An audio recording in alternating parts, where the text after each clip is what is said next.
Hi boys and girls, today we will be reading How the Grinch Stole Christmas by Dr. Seuss. Every Who down in Whoville liked Christmas a lot. But the Grinch, who lived just north of Whoville, did not. The Grinch hated Christmas, the whole Christmas season. Now please, don't ask why. No one quite knows the reason. It could be his head wasn't screwed on just right. It could be perhaps that his shoes were too tight. But I think that the most likely reason of all may have been that his heart was 2 sizes too small. But whatever the reason, his heart or his shoes, he stood there on Christmas Eve hating the Whos, staring down from his cave with a sour, grinchy frown at the warm-lighted windows below in their town. For he knew every Who down in Whoville beneath was busy now, hanging a mistletoe wreath. And they're hanging their stockings, he snarled with a sneer. Tomorrow's Christmas, it's practically here. Then he growled with his Grinch fingers, nervously drumming. I must find some way to stop Christmas from coming.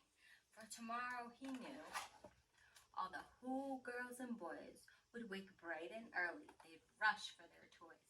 And then, oh the noise, noise, noise, noise. There's one thing he hated, the noise, noise, noise, noise. Then the Whos, young and old, would sit down to a feast, and they'd feast, and they'd feast, and they'd feast, feast, feast, feast. They would feast on Who pudding and rare Who roast beef, which was something the Grinch couldn't stand in the least. And then they'd do something he liked least of all. Every Who down in Whoville, the tall and the small, would stand close together with Christmas bells ringing. They'd stand hand in hand, and the Whos would start singing. They'd sing and they'd sing. And they'd sing, sing, sing, sing. And the more the Grinch thought of this Who Christmas sing, the more the Grinch thought, I must stop this whole thing. Why, for 53 years I've put up with it now. I must stop this Christmas from coming. But how? Then he got an idea, an awful idea. The Grinch got a wonderful, awful idea. I know just what to do, the Grinch laughed in his throat, and he made a quick Santa Claus hat and a coat, and he chuckled and clucked. What a great Grinchy trick. With this coat and this hat, I look just like Saint Nick. All I need is a reindeer, the Grinch looked around, but since reindeer are scarce, there was none to be found. Did that stop the old Grinch? No, the Grinch simply said, if I can't find a reindeer, I'll make one instead. So he called his dog Max, and he took some red thread, and he tied a big horn on the top of his head. Then he loaded some bags and some old empty sacks on a ramshackle sleigh, and he hitched up old Max. Then the Grinch said, giddy up, and the sleigh started down toward the homes where the Whos lay a snooze in their town. All their windows were dark, quiet snow filled the air, and the Whos were all dreaming sweet dreams without care. When he came to the first little house on the square, this stopped number 1, the old Grinchy Claus hissed, and he climbed to the roof, empty bags in his fist.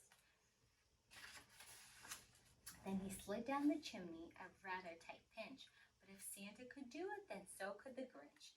He got stuck only once for a moment or two, and he stuck his head out of the fireplace flue, where the little Who stockings all hung in a row. These stockings, he grinned, are the first things to go. Then he slithered and slunk, with a smile most unpleasant, around the whole room, and he took every present. Pop guns and bicycles, roller skates, drums, checkerboards, tricycles, popcorn, and plums. And he stuffed them in bags, and the Grinch very nimbly stuffed all the bags one by one up the chimney. Then he slunk to the icebox. He took the Who's feast. He took the Who pudding. He took the roast beef. He cleaned out that icebox as quick as a flash. Why, that Grinch even took the last can of Who hash. And the Grinch grabbed the tree, and he started to shove when he heard a small sound like the coo of a dove. He turned around fast, and he saw a small Who, little Cindy Lou Who was not more than 2. The Grinch had been caught by this tiny Who daughter who'd got out of bed for a cup of cold water. She stared at the Grinch and said, Santa Claus, why? Why are you taking our Christmas tree? Why? But that old Grinch was so smart and so slick, he thought up a line, he thought it up quick. Why, my sweet little tot, the fake Santa Claus lied. There's a light on this tree that won't light on one side, so I'm taking it home to my workshop, my dear. I'll fix it up there, then I'll bring it back here.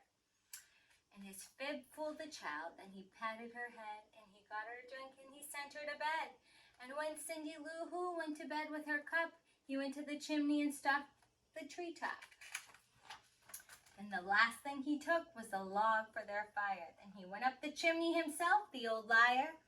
On their walls he left nothing but hooks and some wire. And the one speck of food that he left in the house was a crumb that was even too small for a mouse.